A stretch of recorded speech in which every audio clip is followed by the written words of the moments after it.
Hi, welcome to Courage in Flight. I'm so happy that you are here with me. In this video, I'm going to talk about the top 4 reasons why you might not be landing on centerline with the nose straight down the runway. Reason number 1 is you might not be countering for the crosswind effectively. Anytime you're coming into a landing and there's a strong crosswind, that means the wind is not pointing straight down the nose of the aircraft, but on the side. We use 2 methods. The first method is a crab method. What that means is you're going to point the nose of the aircraft toward the wind so that you can fly straight down center line.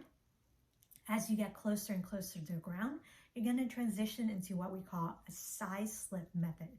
What that means is you're going to use the aileron or the stick banking into the wind, and then you're going to use the rudder to make the nose straight. So that way you're going to fly on center line with the nose straight down the runway.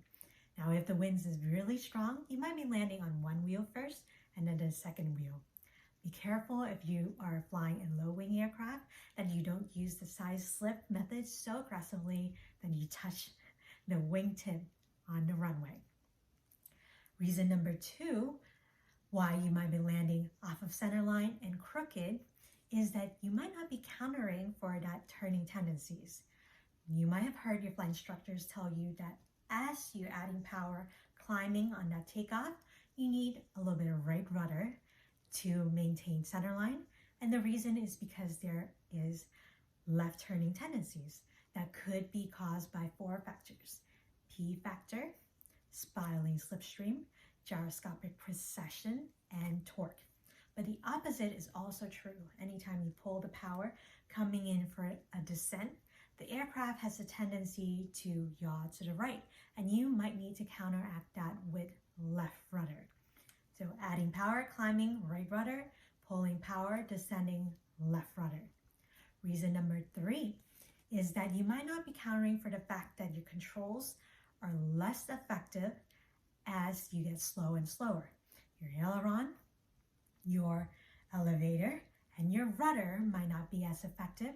That means as you get slow and slower, you might need to add more control input to maintain that center line staying on the runway. Reason number 4 is as you're coming in for landing, let's say you're holding the yoke or the stick with your left hand, you might be allowing the weight of your elbow and your arm to pull the yoke and the stick to the left. Therefore, as you're coming in, flaring, pulling the stick and the yoke back for that beautiful touchdown, you're also turning the aircraft, turning the aileron, turning the stick so that you are landing crooked. Similarly, if you're sitting on the left side, you might be pulling it left. If you're sitting on the right side, you might be pulling the aircraft right.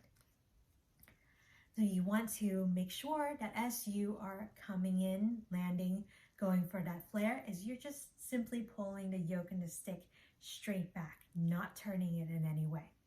To summarize the top 4 reasons why you might be landing an aircraft crooked is you might not be countering for that crosswind. You might not be countering for that turning tendencies.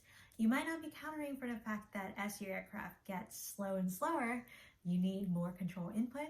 And finally, you might not be aware of the fact that as you're pulling the yoke back for that flare to touchdown, that you're letting the weight of your arms and your elbows to pull the aileron and the stick such that you're turning the aircraft as you're landing, and therefore you might be landing crooked, not on center line, nose not straight down the runway.